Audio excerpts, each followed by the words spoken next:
In at number 5 we have Space Mountain. There are a surprising amount of urban legends surrounding this ride at Disney World, which is odd. It is just a ride after all, right? Nothing strange about it. According to legend, one rider was decapitated while on Space Mountain because he supposedly stood up while riding. What an idiot. Now this is only a little bit true. There was a decapitation, but it was on a test dummy, not a real person. No person has ever been killed while riding Space Mountain. However, there is another dark legend that surrounds this ride. According to legend, on Space Mountain you can find Mr. One-Way. Some accounts describe Mr. One-Way as a red-haired man with a red face, with stories stating that he hangs out in the line for Space Mountain. But this differs depending on who you ask. According to video footage, Mr. One-Way will sometimes get onto the ride with other passengers, grabbing an available seat. However, it is said that he disappears right before you reach the final tunnel at the end of the ride. On top of that, there is supposedly a second ghost called Disco Debbie, who is also said to haunt Space Mountain, and according to some riders, she glows in the dark. Very freaky indeed. Coming in at number 4 we have Magnolia Creek Lake. Magnolia was once a thriving riverport town in southern Wakulla County, Florida, which was established all the way back in the 1820s and is now classified as an extinct city by the State Library and Archives of Florida. All that remains of the city is a cemetery, with the last known burial being back in 1859. Magnolia Creek Lane is a narrow road fit for one car at a time south of Montverde on the west side of Lake Apopka. According to legend, the road and surrounding lake is haunted by around 200 passengers who were killed in a train wreck. However, many have attempted to find evidence of this, but none has ever been found, yet the legend continues. Now, while the road appears to be built on an old train track, the only documented railroad runs slightly north of the location. Now, this road is supposedly where all kinds of horrible things happened back in the 1890s, and according to some locals, at the creek that runs to Lake Apopka, you can hear the loud screams in the woods. However, when you get closer they move farther away. The screams are said to be that of the train crew that died. However, skeptics believe this is actually sound that is being reflected from another place. According to a local, Michelle, she said, I quote, "My cousin went to Montverde Academy and heard about this road that runs off 455 that used to be a railroad bed. And they say that if you go down there at night you can hear ghostly sounds and see eerie shadows of people walking on the road. I don't know for sure about this because I never went there, so it is just what I heard." Coming in at number 3, I-4 Dead Zone. Interstate 4 is a highway in Florida that spans 132 miles, with it running from Tampa all the way to Daytona Beach. Now, the interstate is frequented daily by folks heading to work and those on their way to Disney World. Now, while it is a popular highway, it is also another nickname for it, the Dead Zone, an area where folks need to be particularly careful. This area of the highway has been the location of many accidents, electronic malfunctions, as well as supposed ghost sightings. So why exactly is this spot so dangerous and filled with so much paranormal activity? Well, this is because this quarter mile of highway was built over a gravesite, and as we know from movies, a disturbed gravesite means bad news bears. It means you're in for a nasty surprise. It means you're gonna die.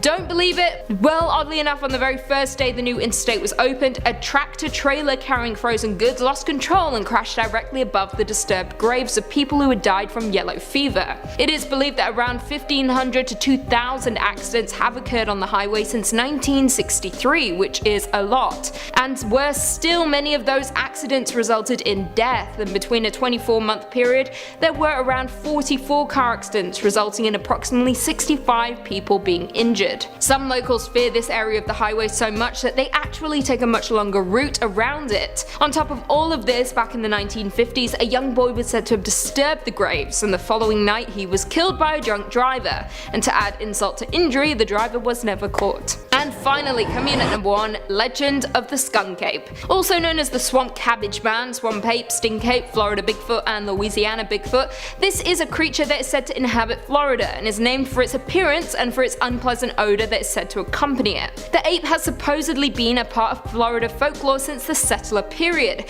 which is absolutely insane. One of the first reports of the skunk ape in Florida came from the year 1818, when a report spoke of a man-sized monkey or ape raiding stores and store stalking fishermen. This became particularly common in the 60s and 70s, with one sighting occurring in 1974 which spoke of a large foul-smelling hairy ape-like creature which was said to run upright on two legs in the neighborhood of Dade County, Florida. However, some people were skeptical, including investigator Joe Nickel, who stated that these reports may represent a black bear and that other sightings may in fact be hoaxes or misidentification of wildlife. In terms of appearance, the creature is said to resemble the Sasquatch of the Pacific Northwest. However, the skunk ape is said to be shorter in comparison. It has long patches of fur on the shoulders and arm and is often described as a mottled rusty red color as opposed to the Sasquatch's brown and black coat. In at number 5 we have Empire State Building Bermuda Triangle. We've all heard about the Bermuda Triangle. Also known as the Devil's Triangle, it is loosely defined as being a region in the western part of the North Atlantic Ocean.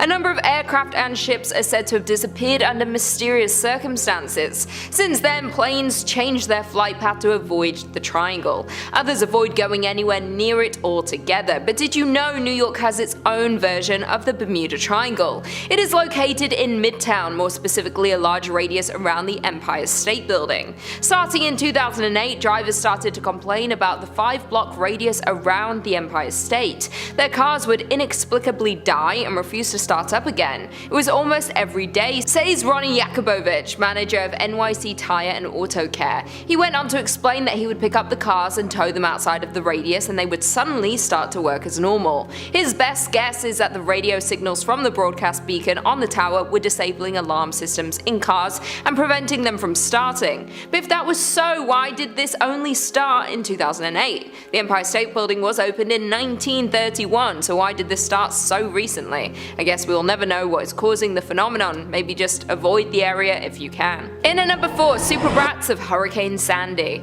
One New Yorker told the story of him and his roommates. They had lived peacefully in a 5th floor loft for years with barely a cockroach invading the space. Then, the winter after Hurricane Sandy, the noises began, scratching and scurrying. I walked into the kitchen one day and saw a rat the size of a small cat crawling across our food shelves, Kevin says. Traps and an exterminator proved ineffective. It was baffling that the rats would find their way to the 5th floor. Then the roommates read reports about rats fleeing inland from flooded subway tunnels after Hurricane Sandy. A theory was going around that the weaker rats were wiped out and the surviving rodents bred a new generation of tougher, meaner super rats. There are reports of super rats even today. Some businesses demand that the city steps in and does something as outside dining became more normal within the last year. The diners were being harassed by the giant rats. Many diners have had to leave due to the dangerous nature of the giant animals. They claimed the rats were getting increasingly hungry with the lack of tourism, leaving them with less to feed off on the streets. The city continues to claim that these super rats do not exist despite the number of sightings and photos of the giant rodents. Many live in fear that the rats might make their way into the apartments as they are harder to kill than the usual infestation. In at number 3 we have Cropsey. In the mid-90s, Ariel Abramowitz went to camp across from the notorious disused mental institution Willowbrook in Staten Island. She recalls counselors taking campers to an old building on the site, with something like blood smeared on the walls. They spooked them with tales of a boogeyman named Cropsey.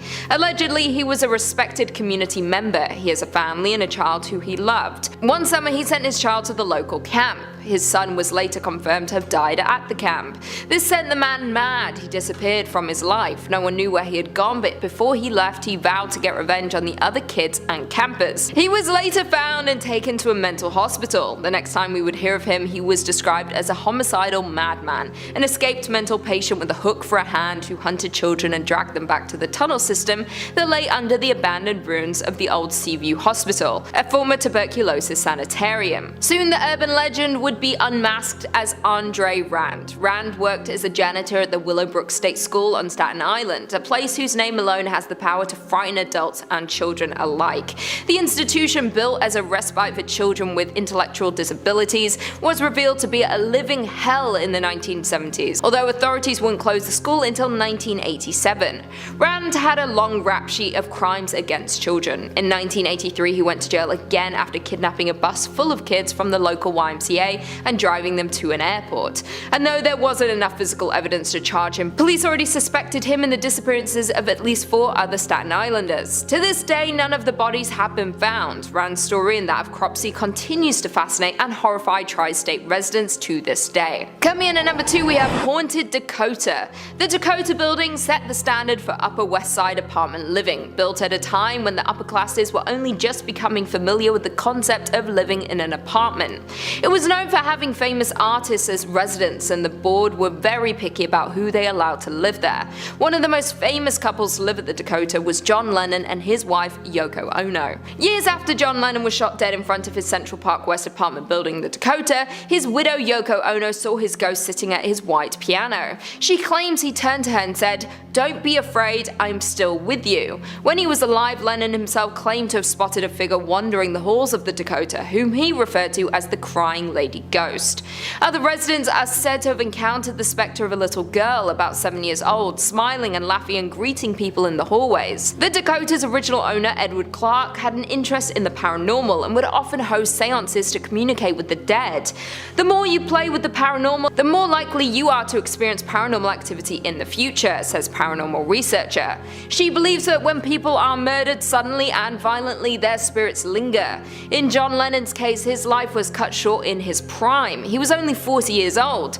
Someone like him was happy to be alive. He was working, he had a small child, he had unfinished business. It's a prime recipe for a classic haunting. And finally, in at number 1, we have mole people. There are around 700 miles of subway tracks underneath New York City. Did you know that the large sections of the track that isn't used is home to the mole people? Thousands of homeless people and families have created a community underground. The mole people are living under popular parts of town without the people who are walking above even knowing they're there. They travel under cover of darkness as not to be evicted from their underground homes. Ever since the Great Depression, there have been many homeless people in New York City. During the difficult period, people started using the subway tunnels as a place to live. The places where homeless people live are dangerous. Rodents and reptiles lurk through the tunnels. There are debris and other hazards in the dark, plus the darkness conceals criminals, and mole people are often the victims of attacks. Thieves even steal what little they have. The entrances to the subway tunnels are easily accessible by anyone who has the desire to venture into them. There are numerous entrances throughout the city. However, it is illegal to enter, and going into them can result in criminal charges. Just like any place that numerous people live, the mole people form communities. Most of them look after each other, but there is also a kind of hierarchy. Most of them are very territorial over the section of the tunnels where they live. After all, it is their home. There are couples and even families that live underground. The sad part is these people risk losing their kids if authorities find out they do not have a place to live. So the families living in the subway do their best to stay concealed.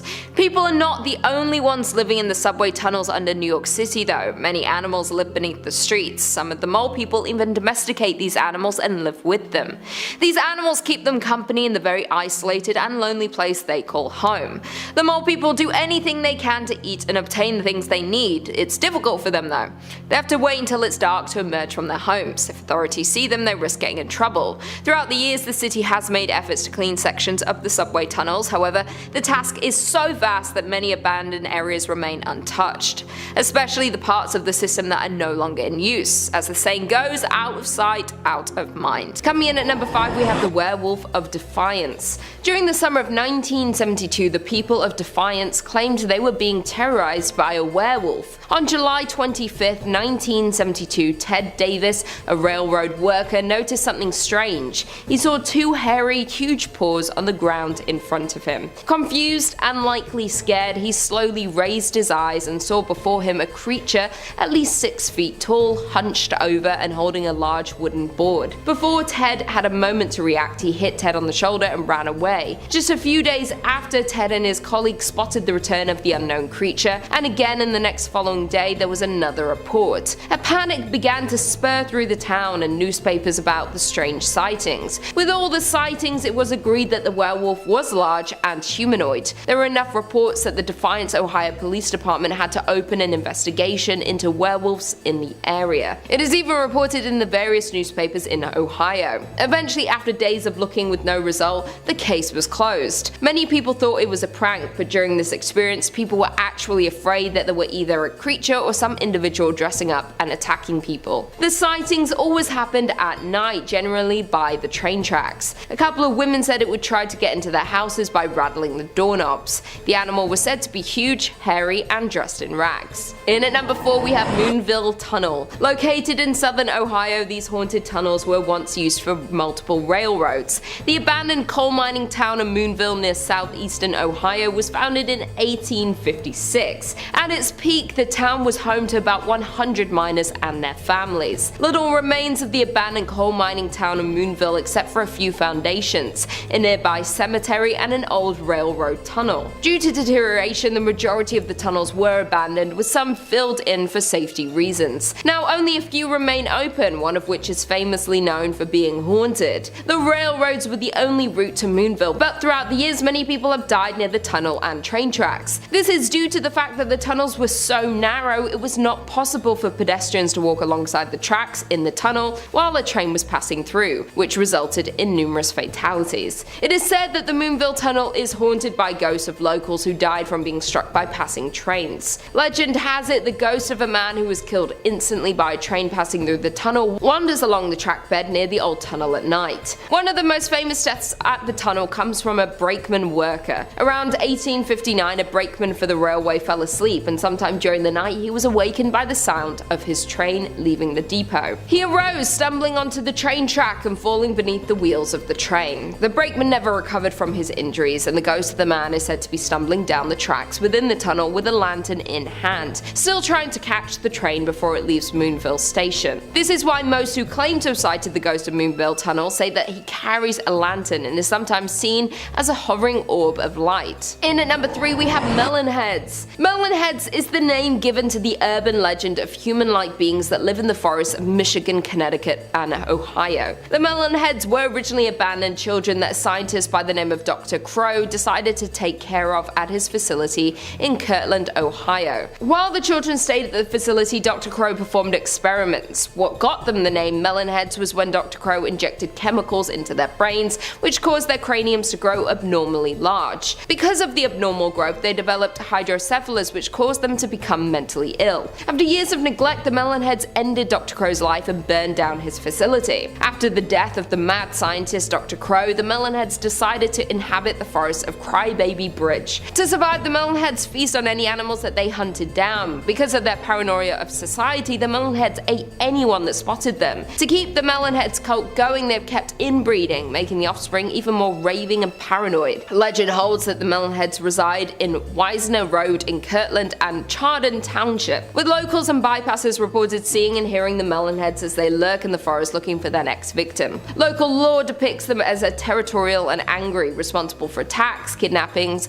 and theft of pets and livestock for food. An explorer even wrote a book about the first person encounter with Melon Head. Kelly Topradosian claims that she was exploring the grounds of the then abandoned Felt Mansion and her friends one night when she saw a small human in the distance. They had an unusually large head, but she wasn't scared. Then he started walking towards them. In at number 2 we have Myrtle Hill Cemetery. Residing in Cleveland, Ohio, the Myrtle Hill Cemetery is one mysterious and scary resting place. This legend starts with a 3-foot round granite memorial that pays homage to a witch by the name of Stoskopf. Local legends explain that old lady Stoskopf murdered her family and tossed them in a well. When the townsfolk discovered the grisly truth, they sentenced her to death. When she was buried standing up, and a massive gravestone was placed above her to weigh her spirit down. Though that being said, the legend was likely inspired by the real-life slayings carried out by Martha Wise. Martha poisoned her family's water supply and ultimately killed 3 family members, only a mere mile away from where the witch's ball stands today. Early on, Wise claimed the devil made her do it, with the Plain Dealer reporting more than 125 witnesses were called to testify to Wise's insanity, stating that sometimes she barked like a dog and frothed at the mouth, that she wandered the woods at night and caught several barns on fire. Wise served most of the rest of her life in Marysville Reformatory, where she died at 89 in 1971. Although she's buried in Marysville, her victims are all buried within a couple of hundred feet of the Stoskopf spherical monument, which wasn't installed, according to local residents, until at least the early 1940s. Locals say that if you touch the stone at night and it's warm, it means that the witch has escaped and she's on the hunt for her next victim.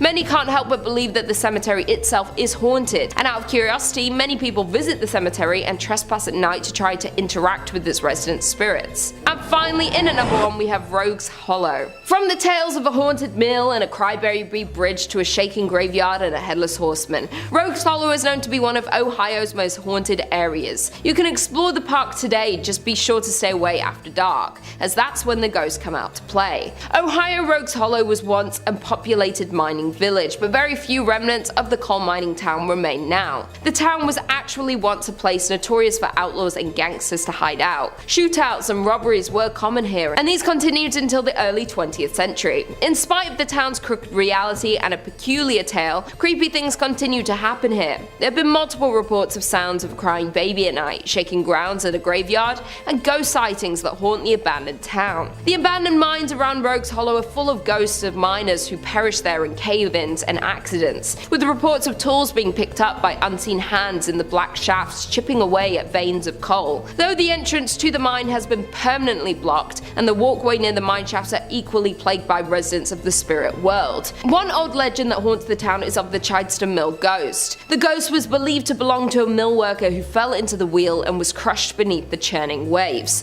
The ghost guarded the area and is filled with jealousy and spite. Because of the negative energy this ghost brings, he supposedly started a fire in the Chideston house when an outsider expressed interest in purchasing it. A more modern legend is the Crybaby Bridge. At the bottom of the hollow, a bridge crosses Silver Creek. According to legend, a car traveling across the bridge slid on ice and plunged into the creek. Its occupants were no longer alive. Today, you can hear the cries being heard from the surrounding woods. There are an endless amount of ghost stories circulating about the old mining town of Rogues Hollow, with eyewitnesses reported seeing women in frontier dresses, hearing old trains, crying and floating tools, leaving us even more certain in the belief of ghosts and spirits. Number 5. The Screaming Bridge. Now, our first Texan urban legend is a long-told story based on a real tragedy, the accident on Screaming Bridge. Geesh, if that is not a name, that sounds more like it belongs on Hogwarts campus than it does somewhere in Texas. Over 50 years ago, several students were carpooling home after their football team defeated their rivals in a major victory. The students were riding high, celebrating, and were definitely not concerned with driving safely. I mean, come on, they just won the big game. Who wouldn't be celebrating? The bridge running through Arlington's River Legacy Park was wide enough to accommodate maybe one car at a time, if that, and the students were hollering and hooting and not even remotely looking at the road, drowning out the outside world and focused on themselves and this beautiful moment in time, not worrying about their future, their surroundings, the car speeding towards them. Unfortunately, by the time anyone could realize what was happening, it was too late to stop it. The cars collided, erupting in a horrifying explosion, claiming the lives tragically of every single person involved in this crash. Now, this bridge can only be accessed by foot now. It was then given the name Screaming Bridge, in honor of the horrible events that had happened up there. Now, local legends state that if you do journey up to Screaming Bridge and you stand looking right over at the river, you'll be able to see the apparitions of tombstones of all the victims. Goes a little further though. Visit up at midnight on the day of the crash, the anniversary. They say you're able to hear the screeching of the cars and the screaming of the victims. Hence, Screaming Bridge. Scary, scary stuff. I'm probably gonna take a little detour if I'm ever down in Arlington. I think I'm good. I'm sure there are plenty of non-haunted bridges for me to keep my feet on. And if you're looking for way more scary content, Top 5 Scary is the place to be. We've got urban legends from across the globe, horror movies, true tales, cryptids, ghosts, aliens, just about everything scary you could shake a stick at. So stay subscribed, but way more importantly, stay scared. And hey, stay watching this video, okay, before you check out the rest of the channel. We got way more cryptids and urban legends to go. Number 4, the Chupacabra. The Chupacabra is one of my absolute favorite cryptids out there. I love the variants and sightings and legends because sometimes, depending on who's telling the story, the Chupacabra is described as being like an alien, reptilian, like horrible little goblin guy that runs around on all fours and is from another planet and sucking all the goats. And then sometimes in some stories the Chupacabra is just like a weird looking dog. I love it. Not all cryptids need complicated lore. Sometimes they're just a weird looking dog. Now, legends of the Chupacabra stemmed initially from Puerto Rico. Most cryptozoologists believe with stories dating back to the 1970s. Livestock was found going missing all around this one small town, Mocha, and were initially assumed to be the work of some cult, but later reported to be thought to be the cause of an animal, as all the livestock found had bite marks and their bodies bled dry. Now, the name Chupacabra literally translates to goat sucker, which is so funny that when you learn that, it is impossible to ever unlearn that. Now, this creature is a widespread phenomenon reported across the Southwest and Mexico, but Texas, of all places, seems to be a real hotbed for the creature. One very determined author, Ben Radford, who's a researcher at the Center for Skeptical Inquiry, and he even penned a book appropriately titled Tracking the Chupacabra, says that Texas is a Chupacabra factory, one of the foremost places in the world associated with the beast. One of the more recent sightings, and one of the more viral ones that was going around, was a few years ago in Amarillo. A zoo's security camera captured weird footage of a creature standing on its back legs that looks a whole lot like a Chupacabra or Crash Bandicoot. You decide for yourself. Number 3. The Blackeyed Children. Our next entry details the paranormal sighting of a cryptid called the Blackeyed Children. Nailing down the first earliest sighting of Blackeyed Children ever is difficult since there are some conflicting reports, but most people tend to agree that the first widely recognized instance of this was from a journalist in Texas in 1996 all the way down in Abilene. Brian Bethel was a journalist working at the time, and he said he stopped in a parking lot near a movie theater to write a check. He heard a knocking on the door of his car, and he looked up from his pen and paper and said, and I quote, I'm quoting him on this, he said he felt a soul-racking fear looking out at a boy and his younger brother. The boy told Bethel that he and his younger brother both wanted to catch a movie, but they didn't have any money. Bethel was uncomfortable with this, but dismissed it as just having the jitters. The two kids told him that, hey, we're just kids, nothing to be scared of, and that they didn't have any weapons, which is, you know, that's a totally normal thing that kids would say to you in a parking lot all the time to calm you down. Bethel told the boys that the movie they wanted to see was already playing and they wouldn't be able to make it in time. And since this was in 1996, we can only speculate on what they wanted to see, but I'm pretty sure it was the Arnold Schwarzenegger classic Jingle All the Way. Anyway, Bethel said when he broke eye contact with the young little weirdos, he found himself completely swallowed by his own fear. The boy's eyes then became completely black, obsidian as midnight on a moonless night. Bethel's story kickstarted a number of sightings of these black-eyed children across Texas and even showing up in other states. No one's got any idea just what they were or what they wanted really. Like, what are they? What are their goals? Were they even human or just creatures sort of masquerading as humans? And did they really just want to see a movie and maybe he should have just driven them down to the Cineplex? We may never get answers on that one. Number 2, the Candy Lady. Now our next story is a real sweet one. It details an old urban legend about a nightmarish figure named the Candy Lady. Does she know the Candy Man, do you reckon? I bet they would be a great fit for each other if anyone wants to set that blind date up. Anywho, the Candy Lady, despite the sweet nickname, was a ruthless criminal with little regard for her victims. Her real name was Clara Crane, but history remembers her as the Candy Lady since that's way scarier. Get ready for a humdinger of a ghost story. In 1895, she was accused of poisoning her husband by slipping him caramel candies that she had laced with something lethal. Now, a couple years before, this young couple had lost their child, causing Clara to become distraught. Clara blamed her husband for what had happened to the child, leading her to add a little extra sugar to his sweets. Oh, I'm making light of this. That's terrible. If she poisoned her husband, that's just terrible. I don't want to joke about that. Clara was deemed unfit for trial and was placed in the North Texas Lunatic Asylum, which, don't worry, thankfully received the much more pleasant name as Terrell State Hospital down the line. I can't believe that's ever what it was called before. Imagine getting sent to the North Texas Lunatic Asylum. Unfortunately, her stay at the North Texas Lunatic Asylum would not be the end of her legacy. I just wanted to say it again one more time. I'm sorry. Can you blame me? In 1903, people started going missing around the town Clara lived in. Bizarrely, relatives of the victims would report finding candies and candy wrappers around their home. Sometimes there would even be threatening little notes on these candies. Locals started speaking again of Clara Crane, the woman who infamously poisoned her husband with dark candies years back. Now here's where it gets bone-chilling. A nearby farmer found a bunch of teeth in his fields and then discovered the body of the town sheriff in his field without his choppers and forks in his eyes and candy in his pockets. Now, no one knows what truly became of Clara Crane. There's not really a lot of records for this thing, but she's become a great ghost story to locals who tell the tale of her luring people away with her sweet little treats and taking their teeth and eyes in return. Oh my god, that's giving me a toothache just talking about it. We have to move on from this one, otherwise I'm gonna have to book a dentist appointment soon. Okay, moving on. Number 1, the Donkey Lady. I saved the best for last. Our last entry is the bizarre legend of the Donkey Lady. Now there's a few variations on the origin of the Donkey Lady, but the stories always end up the same horrible way.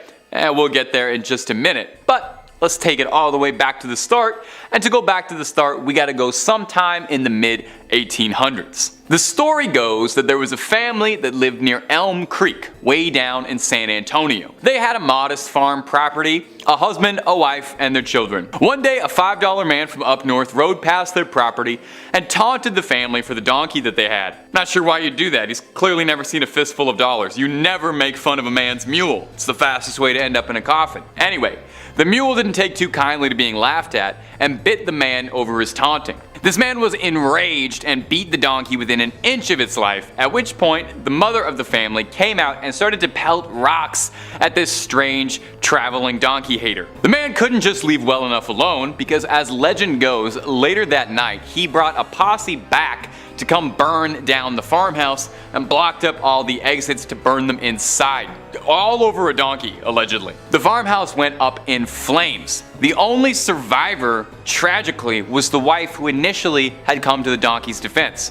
As she ran out of the home, her skin soaked in flame, her hands melted down to little stubs, her face deformed, skin sagging off the muscle, crispy and black, long like a donkey's snout. She ran into the night and hurled herself into the Elm Creek, which is the last place anyone had ever seen her. Today, there's a bridge called Donkey Lady Bridge over Elm Creek, where locals claim that they've seen a creature with a donkey's face screaming at them from the window of their car. Legend has it that the spirit of the wife haunts this area and torments those who cross her bridge while grieving the unfortunate loss of her family. Coming in at number 5, we have the Night Marchers. The Huaka Ipo, also known as the Night Marchers, are murderous shades, demons, and revenants that haunt the islands. These undead spirits are the fighters, heroes, and warriors of ancient Hawaii, who are well known throughout the Hawaiian legends. These warriors are believed to be eternally fated to march the islands, seeking their next battle. They're most active at night, but also have been reported to be seen during the day. No structure deters their path, and as a result, they're often seen walking right through buildings. Some think that these restless souls are looking to reclaim rightful territory, replay a battle gone awry, or avenge their own deaths, while others say that night marchers are searching methodically for an entrance into the next world. Night marchers are said to roam through very specific locations and are often recognized by their raised torches and repeated chants, although there have been a few scattered reports of daytime marches. Moreover, the night marchers are thought to come out during periods of heavy wind, rain, and high surf, and fog or mist often accompanies them on their journey. It is also thought that the night marchers appear on certain nights designated by the moon, including Poakua, the 14th night of the new moon, and the nights of Kane, Ku, Lono, and Kanaloa. Although the night marchers allegedly float a few inches off the ground, some local accounts tell of seeing mysterious footprints in their path after they have passed. But where there was, legend has it that resting your eyes upon the night marchers could signal a grim fate for the perpetrator, a friend or a relative, so witnesses are urged to crouch low to the ground, freeze, and don't look into their eyes. Any sound or movement could invite a night marcher's deadly glance. These night marchers are set diligently upon their destination and are not considered spirits that will deviate from their path to haunt humans nearby. Therefore, you must also be perfectly silent and still, for any sudden sound or movement could invite the deadly glance of a night marcher. If you make eye contact with the night marchers, you will die and be forced to march with them for an eternity. Coming in at number 4, we have Haunted Pei Highway.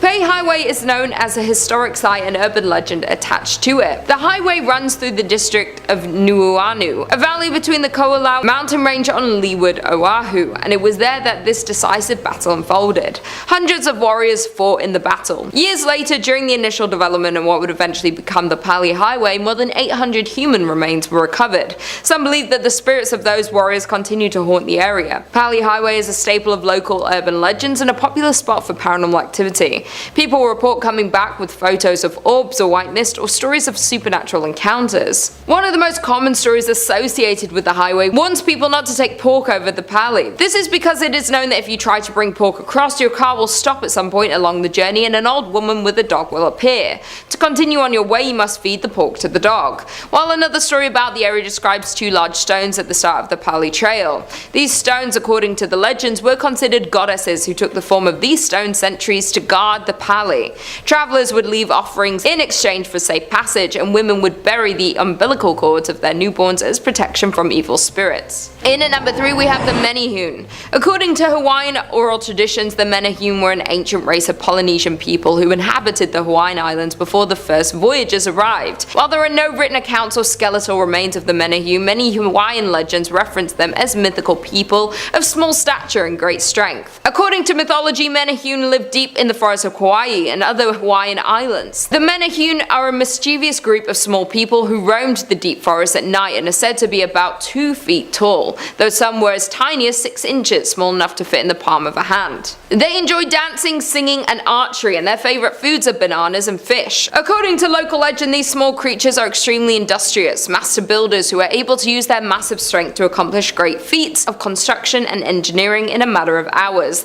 The Manyun worked at night so ancient Hawaiians would not discover them. Their work would be abandoned if they were caught. Legend has it that the Manyun were capable of completing major projects in a single night, and they are credited with the construction of the Elikoko fish pond. Though referred to as the Manyun fish pond, archaeologists believe the site was constructed 1,000 years ago and that the stones used in its construction came from more than 25 miles away. If not credited to be built by the Manyun, its construction is a mystery. Another structure with mysterious Manyun ties on Kauai is the Kikeola irrigation ditch located in Waimea. While ancient Hawaiians are known for their stone-crafted irrigation systems for growing taro, the Manyun ditch is a fascinating archaeological find because of the type and cut of stone used to create it. Instead of uncut or roughly shaped lava rock, the Manyun ditch is constructed of finely carved basalt stones. In addition to their handiwork, the Manyun have been known to use magic arrows to pierce the heart of angry people, igniting feelings of love instead. They also enjoyed cliff diving, and according to local lore, they were smart, extremely strong, and excellent craftsmen, though because they worked at night, they were rarely seen by human eyes. Coming in at number 2 we have the Green Lady. By day, the Wahiawa Botanical Garden is a beautiful destination for those wanting to see lush tropical flora. Nearby, however, is home to a legend of a much more ghastly sight. If you decide to peer down into the nearby gulch at twilight, you may just see a glimpse of the local legendary Obake or Ghost, the Green Lady of Wahiawa. The story of the Green Lady takes place in the Wahiawa Botanical Garden, where one day while taking a shortcut through the nearby garden, the woman became separated from one of her children in the dense and dark forest. Unable to find her child, she lost her life of heartbreak and disappeared. Now she wanders the area and is said to snatch people that she finds playing in the garden and forest in an attempt to replace her own lost family. Reports of the Green Lady described her as a monstrous woman with green tinted skin. Her clothing and long black hair are covered in moss and seaweed, and her approach is heralded by the stench of the decaying plant matter that covers her. There have been sightings of a green woman in the forest, and the last known sighting was in the 1980s. People in Wahiawa sometimes dare each other to run across the bridge, as the story says that the Green Lady will come up on the bridge to take people away. The ghost has even been seen on the outskirts of Wahiawa Elementary School, which is located on the edge of the gulch. And finally, in at number 1 we have Pelles Curse. Moving towards one of the most known urban legends of Hawaii, we have Pelles Curse. Pele is known as the Hawaiian goddess of fire, lightning, wind, dance, and volcanoes. Her home is believed to be on the Halemaumau crater at the summit of the Kilauea volcano. Pele is often portrayed as a wanderer, and sightings of the familiar and popular goddess have been reported throughout the island chain for hundreds of years, but especially near volcanic craters and near the home of Kilauea, one of the most active volcanoes in the world. In these sightings, she appears as a very tall, beautiful young woman or an unattractive and frail elderly woman, usually accompanied by a white dog. Those well versed in the legend say that Pele takes this form of an elderly beggar woman to test people, asking them if they have food or drink to share. Those who are generous and share with her are rewarded, while anyone who is greedy or unkind is punished with their homes or other valuables destroyed. She is known for her passion and temper, with many visitors reporting hearing stories of her power and destruction. The legend of Pelles Curse says that anyone who removes anything natively Hawaiian like pieces of rock or sand from the Hawaiian Islands will feel the wrath of Pele, who views the rocks as her children. Legend has it that if you take from Pele, you will incur years of bad luck. It is said that Pele's wrath is stimulated by jealousy or arrogance. Some believe the myth of Pele's curse was actually invented by park rangers on the big island of Hawaii because they were tired of visitors making off with bits of the island. Many people, including local residents, believe that Pele's curse is just a legend. However, to this day, hundreds of pieces of lava rock are mailed back to the big island as a result of those who claim they have experienced bad luck and misfortune due to the curse they received when stealing from the island. Number 5. Lalaurie Mansion. This mansion is known as one of the most haunted places in the historic French Quarter in New Orleans. The tale originates in 1832 when Dr. Louis Lalaurie and his wife Delphine moved into the home. Known as a popular socialite in town, as well as a grand party thrower, Delphine hid some very dark secrets in this elaborate home during a time when slavery was prevalent in the South. The three-story mansion at 1140 Royal Street housed horrors and atrocities that only began to surface after police raided the home because a neighbor saw Delphine chase a young girl around her garden with a whip. She then chased the girl onto her roof,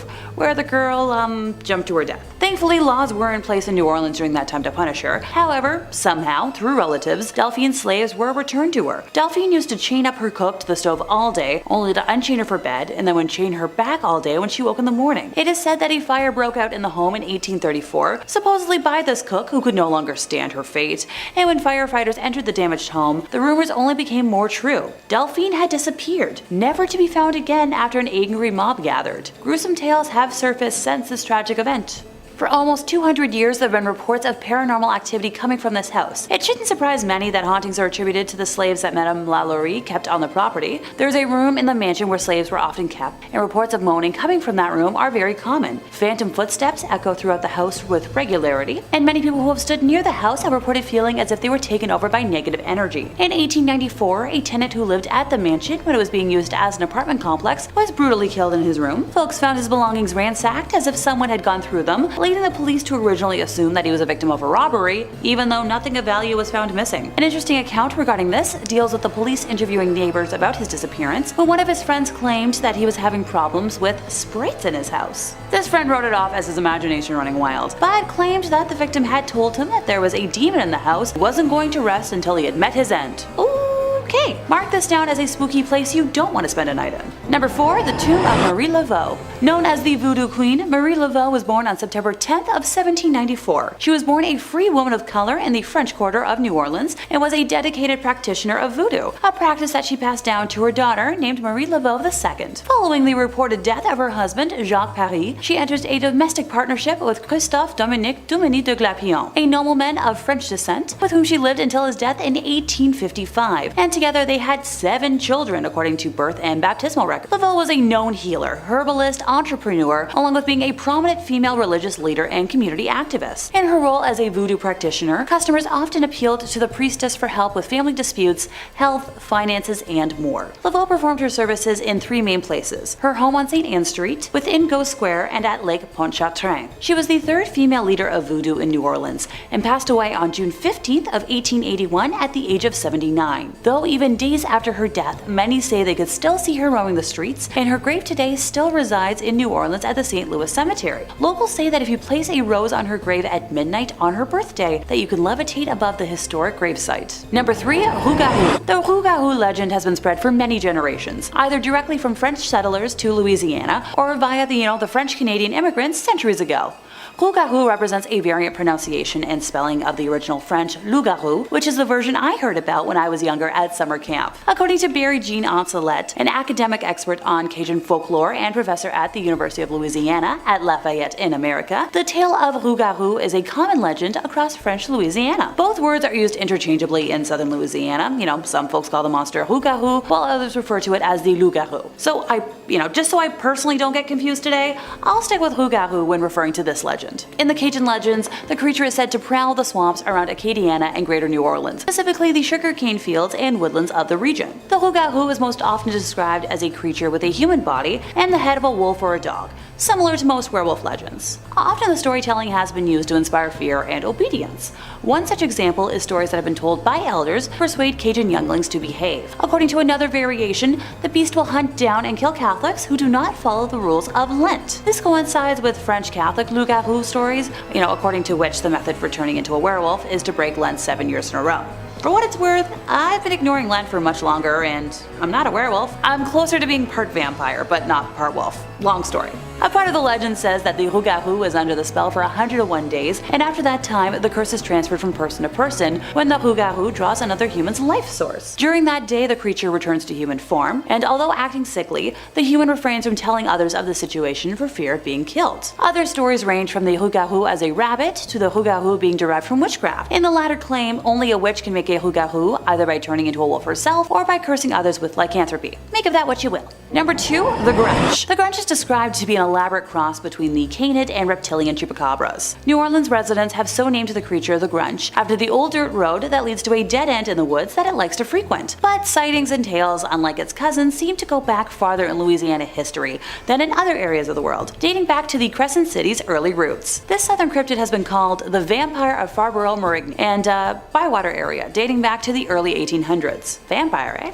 The Grunch is said to hide in the tall grass and exist off of the red fluids of goats and humans. It preys on those who park their cars on its namesake road at night. The most common description of the New Orleans Grunch is a goat-like being appearing to have leathery or scaly black-gray skin and sharp spines with long horns or quills running down its back. The creature stands approximately 3 to 4 feet high and are also said to seem more intelligent and have human-like skills, able to open doors, use tools similar to how a monkey or primate would. It is said to howl like a wolf, scream like a banshee, or bellow and screech like an ape when alarmed, as well as leave a strong stench. Many reports note that the eyes glow an unusual red-orange or blue-green color, depending on who you ask. Some witnesses have reported seeing bat-like wings and a tail or long fur and goat-like markings in gray on a silky black coat. The Grunch has sharp teeth, long claws, and it is said that he would rip his victims open. Stories vary, but one suggests that voodoo priestess Marie Laveau castrated a devil baby and from what fell spreaded 2 creatures. The Grunch are said to have almost killed her with their fierce bites and punching, and the voodoo queen fainted from the attack, but when she awoke, the 2 were gone. All versions agree that it's a group of deformed half-human, half-monsters that evolved in the bayou over years of isolation. It's said that if you happen to be on the road and see an injured goat, you should not get out of your car,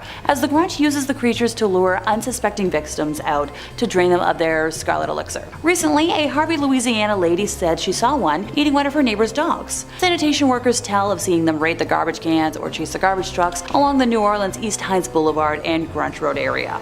The Grunch is said to haunt many areas in New Orleans and surrounding parishes, such as Lakeview, Metairie, Chalmette, Harvey, Tarrytown, Slidell, Covington, and Paradis. They are said to live in the darkest parts of the New Orleans City Park Golf Course and have been seen running in the tall grass and along the levees of Chalmette National Battlefield. In the Paradis, Luling, and Bouette, LA area, many stay late at night. You can see them running across Highway 90 looking for something or someone to eat. Lakeview residents nowadays tell of how they no longer leave their pets in the yard after Hurricane Katrina, as so many Grunch were displaced into the neighborhood. Specifically in Harvey, Louisiana, many people tell of seeing them knock over trash cans and chasing cats to consume from them. People at first thought they were rabid or mangy hairless raccoons, but trust me, that's more of a Toronto problem.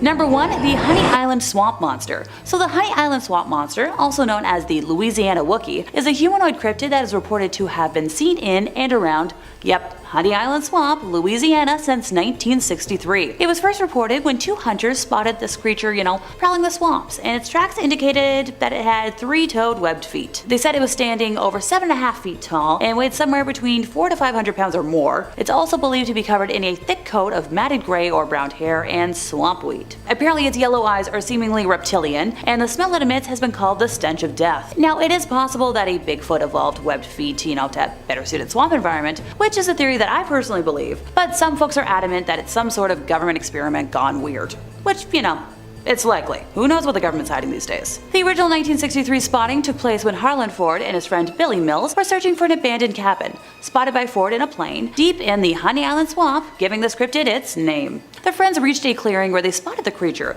who kept eye contact with them for only a moment before escaping into the underbrush. Describing the creature, Forrest said that it was nothing like he'd ever seen before, ugly and sinister and looking like something out of a horror movie. In 1974, Ford and Mills returned to the area on a duck hunting trip. The two found several dead boars with their throats torn out along the way, and knowing that the boars were too far from the water to have been killed by alligators, they began to suspect the monster they had encountered, 9 years earlier as the culprit. This suspicion was confirmed when they noticed footprints, three-toed and webbed, around one of the boars. Rather than have a second run-in with the swamp monster, the two decided to get the heck out of there, but returned later that night to make a cast of the footprints. All the power to them for doing that, but I know I would have been too scared. Another man named Ted Williams claimed to have seen the creature many times, positive that there were multiple swamp monsters.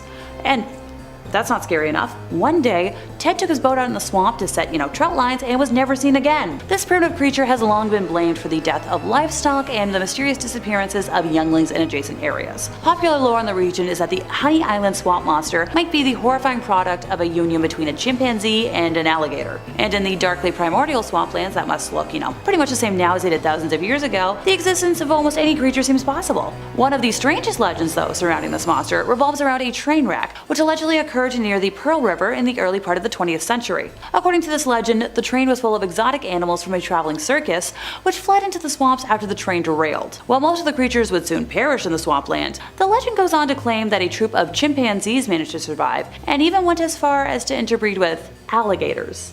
The result was a strange colony of reptilian-like mammals. Look, personally, I believe the Bigfoot theory the most, but let me know what you think. Number 5 on this list is the Muchnick House. A ghost has a firm grip over this house and refuses to let go of it. Legends of America says, built in 1885, this old home was host to frequent Saturday night parties. On one such evening, the event ran into the wee hours of Sunday morning. Having been kept up very late, a maid who had worked for the party the prior evening overslept the next morning. Rushing from her bedchamber, she ran down the back staircase to the kitchen and fell to her death. Today, witnesses report that lights from the back staircase turn on and off by themselves on Sunday mornings, followed by the smell of cooking bacon from the kitchen when nobody's there. This house, which serves as an art gallery today, was listed on the National Register of Historic Places on July 12, 1974, located at 704 North 4th Street. Now apparently the author of this article actually went there personally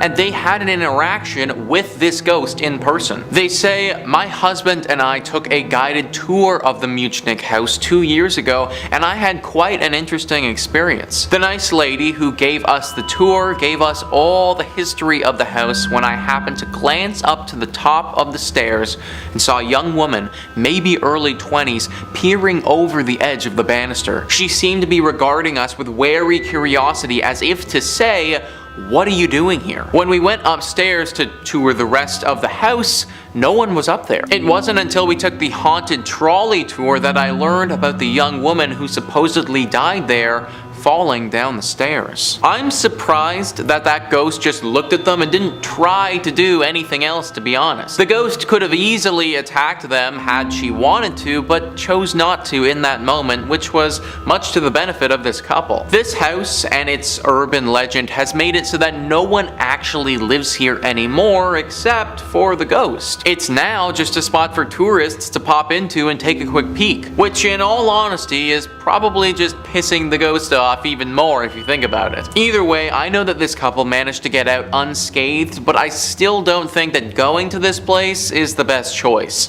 I'd avoid it if you can. Number 4 on this list is the North 3rd Street home. Nellie Trueblood. That's the name of the person who used to live here. I feel like with a name like that, this place was just destined to be haunted. Nellie was a lonely person who died alone in this house many years ago. One would think that because she was so lonely, after she died, she wouldn't have wanted to cling to this world anymore, but that's exactly what she did. The new owners bought and moved into this house and then started renovating it. Well, apparently Nellie wasn't too fond with changing things up and liked it the way that it was. Balls of light that were roughly 2 feet wide would appear out of thin air and bounce around the home, scaring the living bejesus out of the workers who were sent to renovate it. This was enough for those guys to end the renovations prematurely and leave the house unfinished. Apparently, a family member of Nellie's would later come out and say that they weren't surprised she still haunts this place. This home was deeply loved by the family,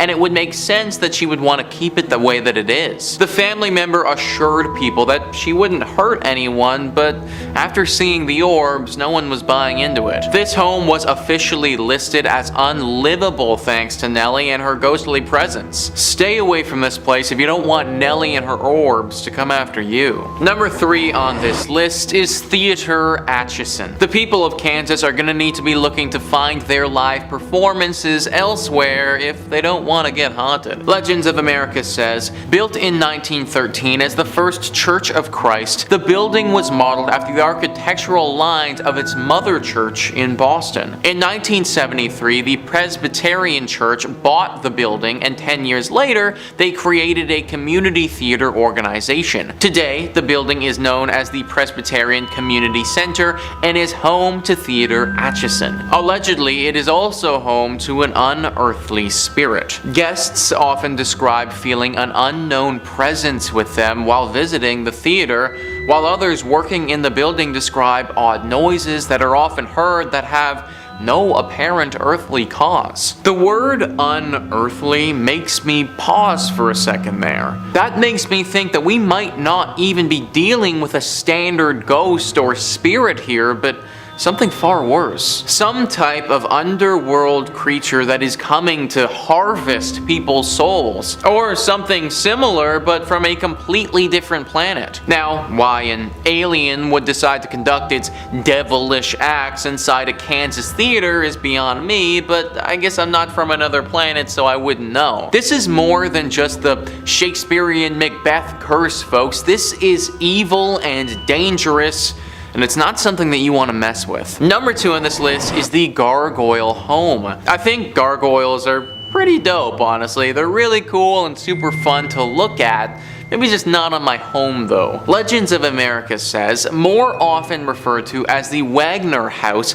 this turn-of-the-century home was built in 1884 and 1885 by B.P. Wagner, who was a lawyer and politician in the Atcheson area in the late 1800s. While gargoyles are usually erected to scare off evil spirits, legend has it that Wagner accumulated his wealth through a deal with the devil, and the gargoyles were constructed in honor of the pact. It's said that the house is afflicted by an evil curse. One homeowner who attempted to remove the gargoyles fell to his death on the staircase. A segment on the Travel Channel reported that Kansas City ghost hunters, while visiting the home, picked up the presence of ghosts on their special equipment and reported having felt a presence in the house. This house was placed on the National Register of Historic Places on May 3rd, 1974, located at 819 North 4th Street. So nobody knows if the gargoyles are the thing causing the curse or if it's just a coincidence that they're there. Either way, having them there seriously adds to the mystery and ominous presence that is this home, especially considering the second someone tried to take them down, that person literally died. I'm happy that no one is living in this place now and it's on the National Register thing or whatever, but that also means that this home isn't going anywhere anytime soon. Like, this house is going to be here haunting people and maybe even taking unsuspecting people's lives for a long time. That's a really scary thought. Hopefully we can get some more professionals in here to figure out what is causing this haunting for good and how to stop it. And number 1 on this list is Jackson Park. Parks are supposed to be nice, guys. This one, it isn't. Legends of America says a woman by the name of Molly is said to haunt this park. Supposedly, moaning and terrifying screams can be heard throughout the park around midnight. According to one legend, Molly was a beautiful young woman found dead in the park the day after her prom. She was found hanging by her neck to a park tree in a hollow with badly torn clothes. Allegedly, she and her date had argued the night before, and when Molly exited the car, her date drove off, leaving her in the park. It was never determined if her death was by her own hand or was murder. Though some suspected that her prom date killed her, nobody was ever charged. Another legend of the park's haunting states that Molly was a black woman who was lynched by a white mob years ago. Rather than the eerie screams of a young prom girl, the cries instead come from the brutal slaying of an African American Molly. In any case, the area today is known as Molly's Hollow, a couple's go-to park. In addition to Molly's chilling cries, many witnesses also claim to have seen a ghostly figure hanging in the tree where her body was discovered. Either one of those stories are bad and would have left their mark, so it makes sense why this place is the way that it is now. The pictures of this place are really pretty too, and it would definitely be a go-to date spot. You just have to be really careful that your romantic picnic doesn't get sinister and paranormal really fast. Number 5. Did rye bread cause the witch hunts? According to my research, this is apparently the most common bizarre myth in all of Salem. So ergot is a fungus blight that forms hallucinogenic, fun stuff in bread, causing its victims to appear bewitched when actually they're just higher than a kite. The victims of ergot might suffer paranoia and hallucinations, twitches and spasms, cardiovascular trouble, and stillborn stuff.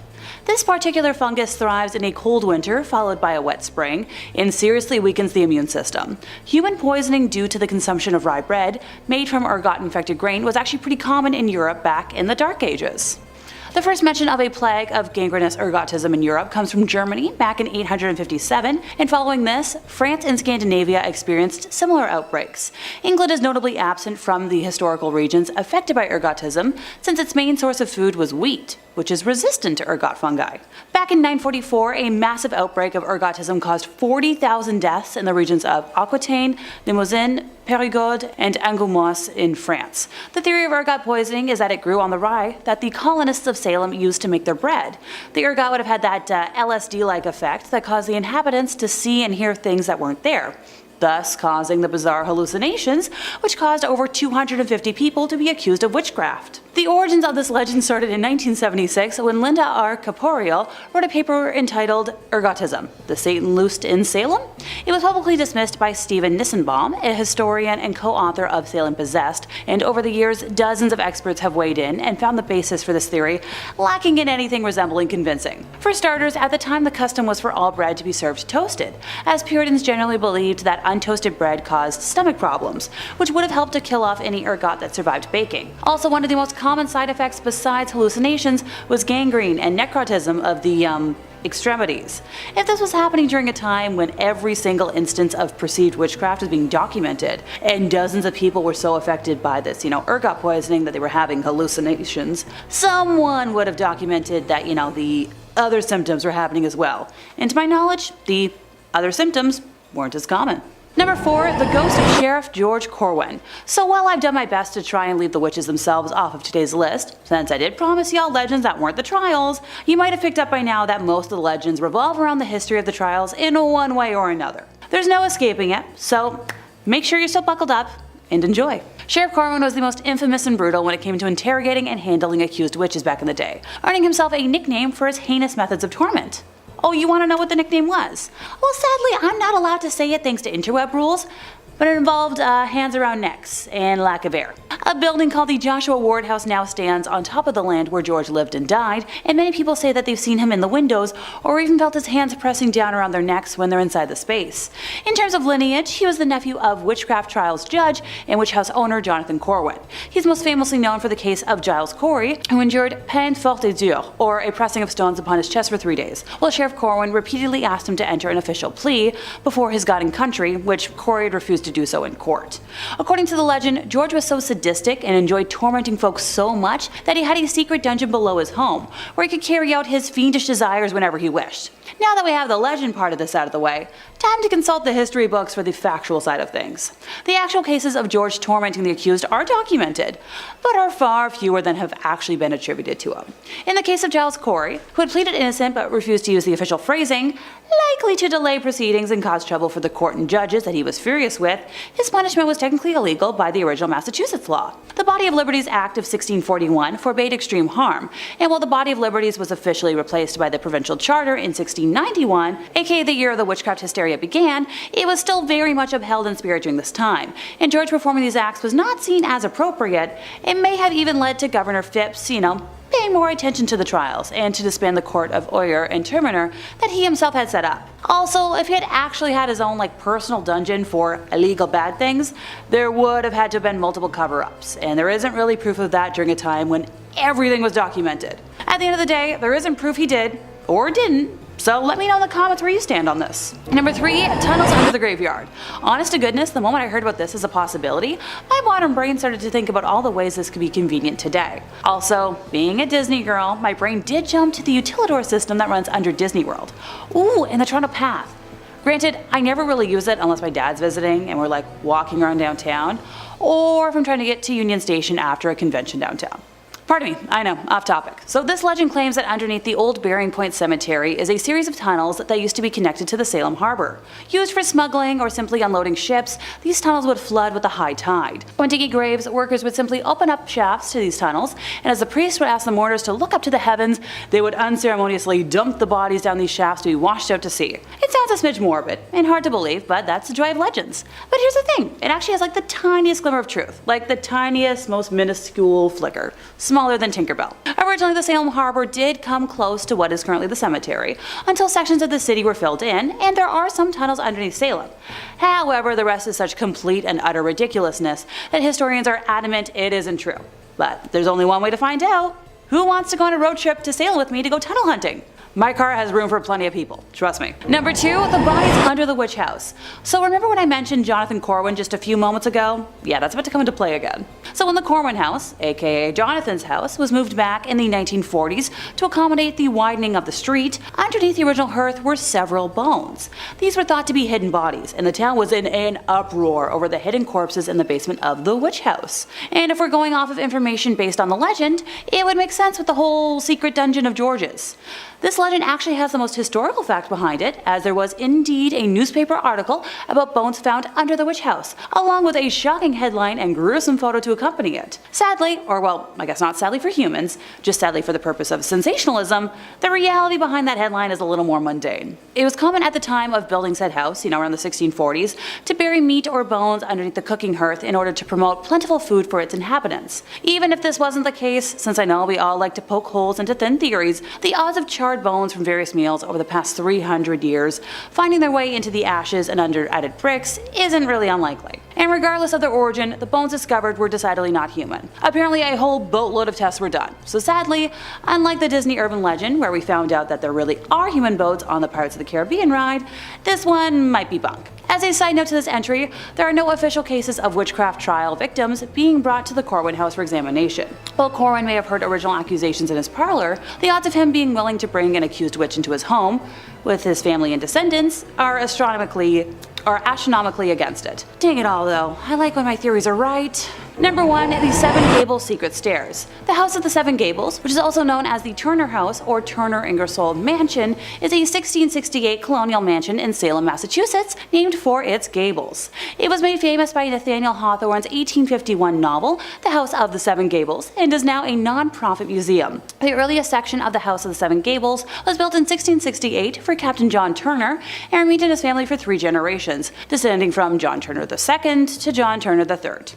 You get the idea. Facing south towards Salem Harbor, it was originally a 2-room, 2.5-story house with a projecting front porch and a massive central chimney, but nowadays that portion forms the middle of the house.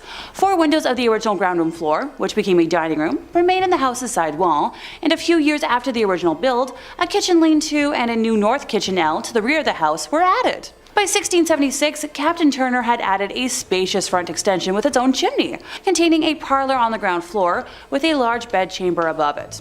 Ceilings in this new wing are higher than the very low ceilings in older parts of the house, and it featured double basement windows and an overhang with carved pendants. It was all capped with a 3-gabled garret. In the first half of the 18th century, John Turner II remodeled the house in the New Georgian style, adding wood paneling and sash windows. These alterations are preserved as very early examples of Georgian decor. The House of the Seven Gables is one of the oldest surviving timber-framed mansion houses in continental North America, with 17 rooms and over 8,000 square feet, including its large cellars. So for as long as people have been giving and taking tours of the House of the Seven Gables, the story has gone that the secret staircase of the house was used for just about everything, from smuggling freed slaves through the Underground Railroad to hiding secret lovers for midnight trysts. Sadly, it's just a set of servant stairs. So back when servants were in common usage, these stairs and passages were just as common, since it was considered unseemly for the servants to be in public view. They were meant to be invisible, spiriting into rooms to make them tidy without anybody noticing them. Ergo, hidden stairs and passageways were built to make it easy for them to access areas without meeting the gentry in the main halls and stairs. They're pretty common in older grand places. Locations like Casa Loma jump to mind for me, since they have one behind like a fireplace or something, if my memory's correct. Apparently in recent years there has been some debate over whether the staircase would have been part of the original or later period structure, as it was part of a rebuild by a famous colonial revivalist architect by the name of Joseph Chandler at the direction of Caroline Emerton in 1909. It absolutely fits with the design of servant stairs though, that are seen in many similar structures. And gosh dang, here I was hoping for another home on the same level of spooky as the Winchester Mystery House over in California. Now that's a home with the most random additions with no meaning, all meant to hopefully appease spirits. Funny enough, I think an acquaintance of mine is working there as a scare actor this year. It's a good reminder to touch base with them. Number 5 on this list is the Empress of Little Rock. The Empress of Little Rock, that just sounds imposing, man. Like a mission in Red Dead Redemption 2 or something like that. Arkansas Urban Legends says, originally built as the most extravagant dwelling in the state by wealthy saloon keeper James H. Hornibrook, the house currently operates as the Empress of Little Rock, a luxury bed and breakfast. Several paranormal encounters had been witnessed by former owner Robert H. Blair, workers, and guests. Blair saw a period-dressed gentleman complete with top hat floating down the stairs. While restoring the secret poker room in the attic, hired painter Timmy Watts found himself locked out even though no handle or lock was on the door yet. When he returned with a screwdriver to let himself back in, Watts saw that the door was now open and the same image of a man that Blair previously witnessed appeared before him. That is one frightening story from Watts there. The door gets locked even though it literally physically cannot get locked, and then it gets unlocked and you see a man appear before you. Very questionable. Also, just the fact that you were also in the secret poker room in the attic as well. Like, you already know that some shady stuff probably went down up there after hours. I imagine that those walls have been host to some very questionable activities themselves. Either way, this place is super haunted. Lots of the locals don't ever stay here anymore for fear of what could be lurking here. They tell the newcomers about it, but oftentimes the newcomers don't heed their warnings and go there anyways. Usually, after they've done so, there's deep regret that's filled inside of them. Pretty much everybody that goes and stays here wishes that they hadn't. Number 4 on this list is the Mount Holly Cemetery. I feel like every state, every province, every country, every region, pretty much everywhere has got to have their own urban legend about a haunted cemetery. Like, there's always one place where there've just been too many strange occurrences. Well, Arkansas is no different, and they have their own cemetery with legends surrounding it. Arkansas Urban Legend says, located at Broadway and 12th Streets in Little Rock, Mount Holly Cemetery is the final resting place for many notable people. Several reports of paranormal sightings and photographs taken at the property have been made, including apparitions of people dressed in period clothing and bright lights and mists. Some visitors have claimed that statues have been mysteriously relocated to the lawns of nearby houses. The sounds of a flute echo have also been heard, and trinkets and small items have been known to appear and disappear around the graves. I wonder what that flute echo is. Could it be some sort of spirit who just really likes the flute? What if it's something more sinister than that? The flute has often been tied to some pretty bad and devilish demons before. Is it possible that one of these creatures is afoot and using this flute to perform some sort of bad ritual? I would ask you guys to be the judge for yourselves, but that would mean that you'd probably need to go to this place, which I highly recommend not doing. Number 3 on this list is the 1886 Crescent Hotel and Spa. Well, this sucks, guys. A A nice spa and hotel ruined once again because of ghosts and a pesky urban legend. Arkansas Urban Legends says the legendary 1886 Crescent Hotel and Spa is one of the most popular haunted Arkansas destinations. Visitors can stay overnight and take tours revealing the secret underground passages, the property's old morgue, and hear the multitude of hauntings that have been reported throughout the years. The most well-known ghost of the Crescent is Michael, a stonecutter who helped build the hotel and who fell to his death at the location of room 218. Michael is said to have been a womanizer who often got in trouble for flirting with the ladies. Room 218 is now the Crescent's most requested room. Another paranormal guest of the hotel is Dr. John Fremont Ellis, former hotel physician. Dressed in top hat and fine clothing, he's been seen on the staircase from the second floor to the lobby, and smoke from Ellis's tobacco pipe is sometimes smelled near the elevator. Look out for a disappearing pool of blood, a resident morgue ghost around the autopsy table, and more eerie sightings. Oh yeah guys, just casually look out for that disappearing pool of blood and dead ghosts that's out and about. No big deal. Oh, and also the ghost of a doctor who just walks around and does weird haunted crap. Totally cool, man. All very casual. Yeah, that's a big no, everybody. Spas are supposed to be relaxing. There is nothing relaxing about doctors and dead people and blood.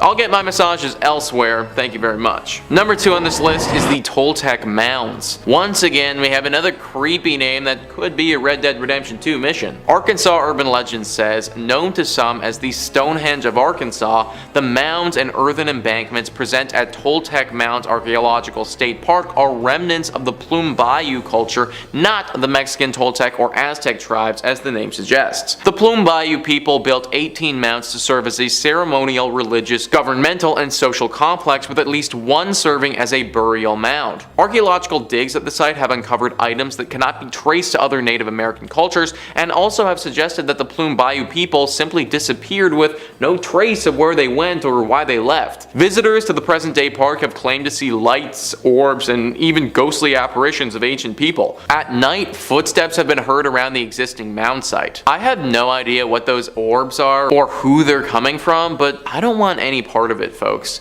Clearly, there is a deep spiritual energy at this place that does not want to be messed with. By having all these warning signs, we should know that by now. I think that we should listen to it and stay away. And finally, number 1 on this list is the natural steps. The Earth is a big place, and seeing that it's such a big place, occasionally it makes some pretty cool geological things. Sometimes these weird occurrences, though, are a bit too strange for anyone's liking.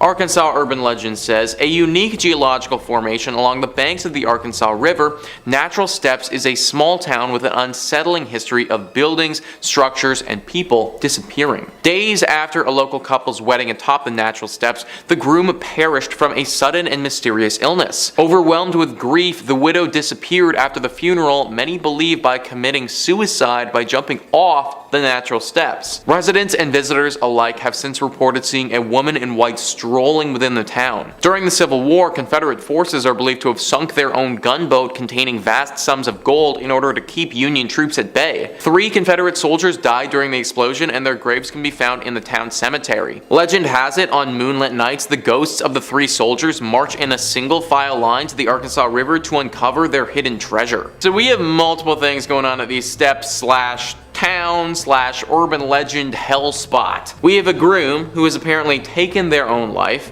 Then we have his wife, who apparently haunts the area now because she's really upset about her groom who took his own life. Then we have Confederate soldiers wandering about because of some gunboat that went under in a big explosion. And then when the moon is out, apparently these soldiers decide that they want to go treasure hunting and go walk about to find it. This is just one big symphony of creepy. The only time I'd recommend going to this spot is when the moon is fully out, just to see if you can find the treasure, but even that is a big risk. Number 5 on this list is Stull's Gateway to Hell. Anything named Stull was just doomed from the start, guys. Thrillist says the tiny town of Stull has counted very few residents since it was founded in 1856. The most famous is rumored to be Lucifer himself, who some say appears at the town cemetery on Halloween and spring equinox. They say he uses the site where a roofless church once stood as a portal to and from hell. Some say that he's drawn to the site of frequent witch hangings. Others believe one of the graves actually actually contain Satan's own child. Either way, new graves continue to be dug despite signs warning against trespassers, perhaps referring directly to the Prince of Darkness himself or the cults that are rumored to flock to the grounds. The first published article about the horrors are traced back to a 1974 article in the University Daily Kansan,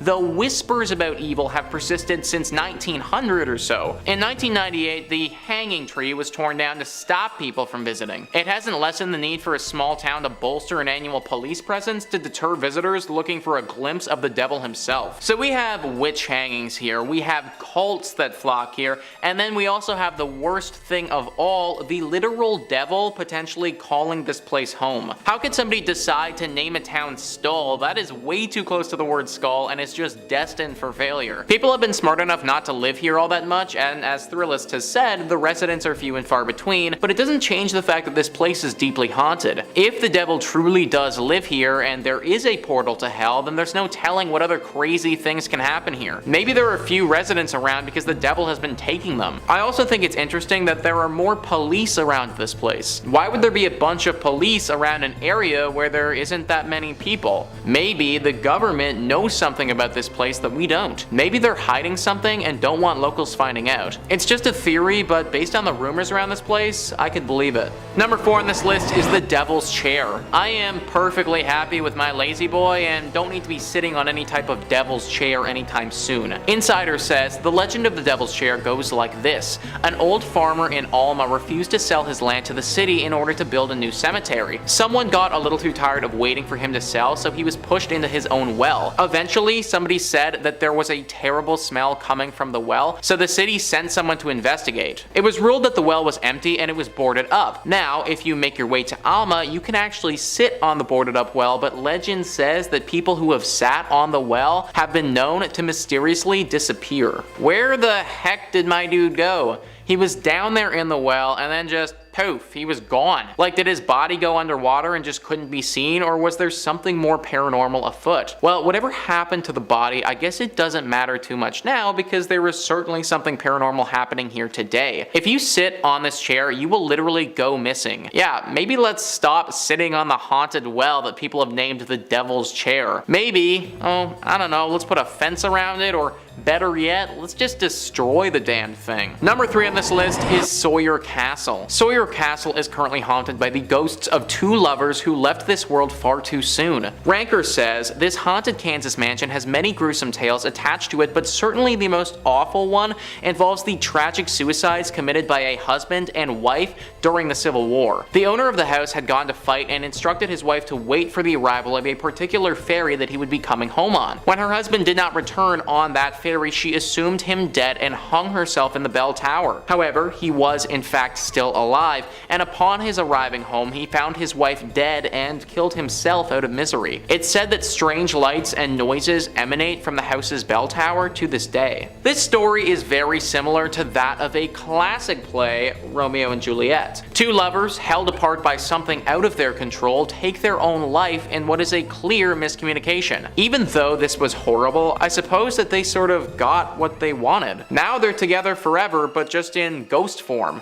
Of course, they can't just let this lie though and have to haunt this place and ruin everyone else's life who's still living here. Maybe they think that because they're still together and technically still around, that they should own the home, and anyone in it that's not them is a trespasser. Whatever it is that they think, they make it very difficult for those who go around here. I'd avoid this place altogether if I was you. Number 2 on this list is Fort Leavenworth. What happened here back in the day is enough to make anyone's hair raise. Ranker says Fort Leavenworth is considered to be one of the most haunted army bases in the US, and it's home to a number of helpful and malignant spirits. It has seen centuries of war and is home to a military prison called the United States Disciplinary Barracks. During World War II, there was a prisoner uprising, and as punishment for their unruliness, one prisoner was hung every hour for 14 hours. They quickly ran out of space in the gallows and also used one of the elevator shafts in the administration building to hang people. Ever since then, screams have been heard from that same elevator shaft at odd hours. Not surprisingly, nearly every building on the base has a horrifying story attached to it. I know that it was war and they were trying to have an uprising, but my gosh, hanging one person an hour? Like, That is just so brutal. No wonder this place is deeply haunted now. All of the spirits from back then are locked into this place and refuse to let go. And you better believe that they make the people who are still around pay for what happened in the past. People have reportedly been attacked by invisible spirits before. They've been clawed at and bitten, and one person even had their finger ripped right off of their body. Things are not pleasant at this army base, and I'm kind of surprised that it hasn't been razed to the ground yet. Might be the only thing left to do to quiet these spirits down. And finally, number 1 on this list is the ghost of Saline River. You already know that this is going to be a scary legend when they have a name like that. Ranker says, according to legend, a Native American ghost by the name of Takaluma is said to walk the banks of the Saline River and was first spotted by a cowboy in the winter of 1879. Takaluma's spirit was condemned to wander the river until he found the skull of his dead father, who had been murdered by white men in the 1840s. The ghost rose from his burial mound and warned that far more powerful spirits might join in the search, but the skull has still never been found. What a horrible fate. Your father gets murdered, and then you have to spend the rest of your existence as a ghost wandering around this river searching for his skull. This ghost was once a calm presence, but time has made Takaluma angry. Now it's said that this ghost will drag unsuspecting victims into the river and drown them, then take their skull and see if he can convince the other spirits that it's his father's. This has never worked before, but when you have a literal eternity, I suppose you'll try anything. A beautiful river to look at from a distance, but not one that you want to get too close to. Coming in at number 5, we have Hell's Gate in Oxford. Known as the most haunted bridge, we have Hell's Gate in Oxford, Alabama. Hell's Gate Bridge earned its name because many people believe that when you stop on the bridge and glance over your shoulder, the road behind you resembles the fiery gates of hell. Several locals have experienced this over the years, but that isn't all of it. The most popular urban legend about this bridge takes place during the 1950s when a young couple's car drove off the bridge and into the water below. Supposedly, if you stop on the bridge and turn off your lights, a member of the couple will enter your vehicle and leave a wet spot on the seat. The bridge was officially closed to traffic in late 2005 and early 2006 when the new road, known as Leon Smith Parkway, was built from Friendship Road to the Oxford Exchange, connecting it to the new outdoor mall. On Saturday, January 13, 2007, the legend of the bridge lives on, as after it was closed, the OPS team decided to go to this bridge and investigate the paranormal activity claims. The team arrived at the site around 10 PM and placed voice recorders on each end of the bridge. In the middle, they set up a webcam suited for night viewing and took lots of pictures with the digital and 35mm cameras. They wrapped up their investigation sometime after midnight. After going through the evidence, they did not detect anything that night, though one of the members did see an object coming toward the group while we were sitting on the end of a bridge. And just because nothing suspicious was caught that night doesn't mean it isn't haunted. Coming in at number 4, we have the vanishing of Orion Williamson. This urban legend is different from most and revolves around the farmer Orion Williamson. One hot July afternoon in 1854, Orion was walking on his farm near Selma. Reportedly, Williamson's wife and family were on the front porch of the farmhouse. Then, neighbors passed by and waved to Williamson, who was walking in ankle-deep grass. Orion waved back before vanishing right before the eyes of his family and neighbors. The party ran to the site, frantically searching, but found no sign of Williamson. Soon, a search party was formed, and 300 men are said to have come to search for the farmer. No sign of Orion materialized, even though the effort continued well into the night. As news of the inexplicable vanishment spread, more volunteers and a team of geologists arrived. They dug up the field to see if the ground was in any way unstable or unusual. There was only solid rock a few feet below the surface. No holes, crevices, or cave-ins, nothing that could explain the event. Reportedly, Mrs. Williamson and her son could hear Orion's voice calling for help for weeks afterward, growing fainter and fainter. Each time they would rush out onto the field only to find nothing. Gradually, Orion's voice faded into a mere whisper, then disappeared forever. After no amount of searching turned up anything, the judge declared Orion dead. The following spring, it is said, a circle of dead grass appeared to mark the spot of the unlucky farmer's disappearance. The German scientist Maximilian Hearn, author of the book Disappearance and Theory Thereof, speculated that Orion walked into a spot of universal ether. He believed these places lasted a few seconds and could completely destroy all matter within them.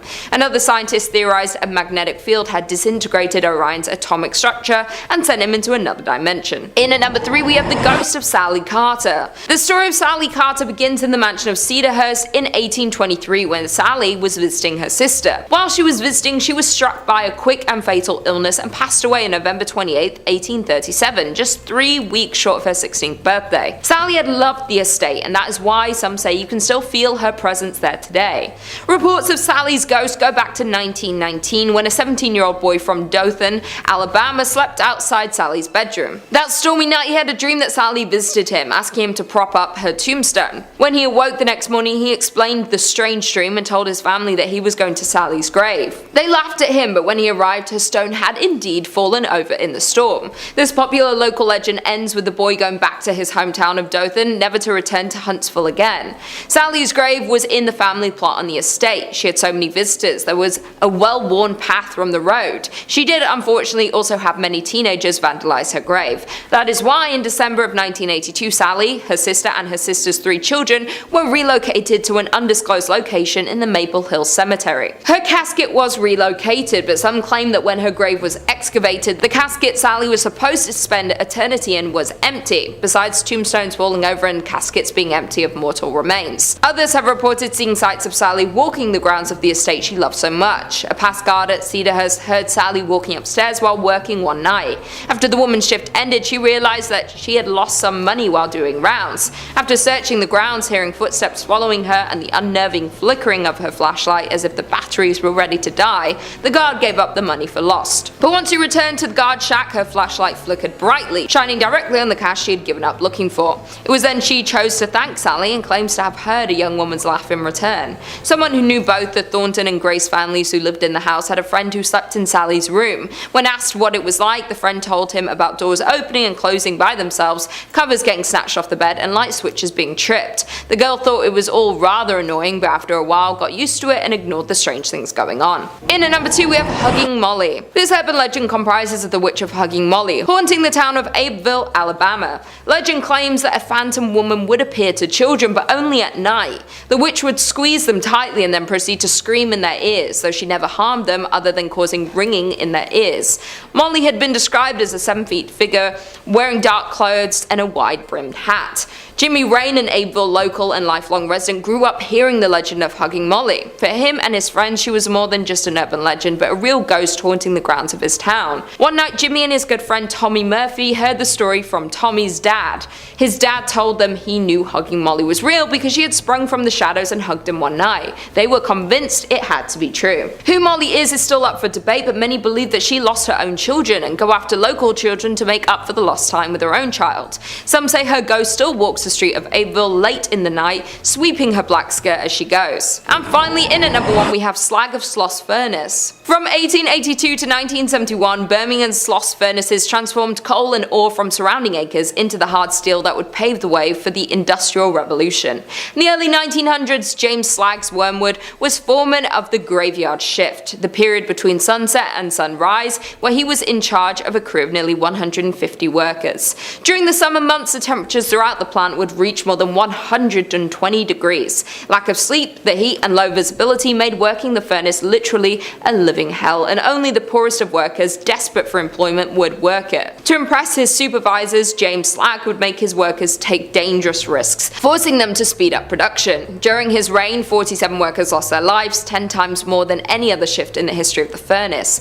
Countless others lost their ability to work due to accidents, mishaps, and even a recorded explosion in the small blowing engine house in 1888 that left 6 workers burned blind. In October of 1906, James Slaggs Wormwood lost his footing at the top of the highest blast furnace and plummeted into a pool of melted iron ore, where he melted instantly. It was reported that Slagg must have become dizzy from the methane gas created by the furnace and lost his balance, but Slagg had never set foot on top of the furnace during his years of employment, leaving the death of James still a mystery. The legend of Slaggs grew each year after his disappearance. Workers complained of an unnatural presence. They increasingly encountered throughout the worksite. One work reports that on a night watchman in 1926 they sustained injuries after being pushed from behind and told angrily by a deep voice to get back to work. The man, upon searching the grounds, could find no sign of any other living person, only to assume it was the spirit of James Slagg. Another suspicious story happened in 1947 when 3 supervisors turned up missing, where they would be found unconscious and locked in the small boiler room in the southeastern part of the plant. None of the 3 could explain exactly what happened to them. All agreed they were approached by a man whose skin appeared badly burnt and who angrily shouted at them to push some steel. Probably the most horrifying tale occurred in 1971 when the night before the plant closed, Samuel Blumenthal, the Schloss night watchman, who was nostalgically taking a last look about, found himself face to face with what he recalls being the most frightening thing he had ever seen. He described it simply as evil and a half-man, half-demon who tried to push him up the stairs. When Blumenthal refused, the monster began to hit him. In addition, another investigation was held in 2003 by the Alabama Foundation for Paranormal Research, who insisted that there is no doubt paranormal activity on the grounds of the plant. During their investigations, they pulled data that confirms through scientific methods that the spirit entities are present and cannot be explained, while also stating that Schloss is one of the most paranormally active places our team has investigated.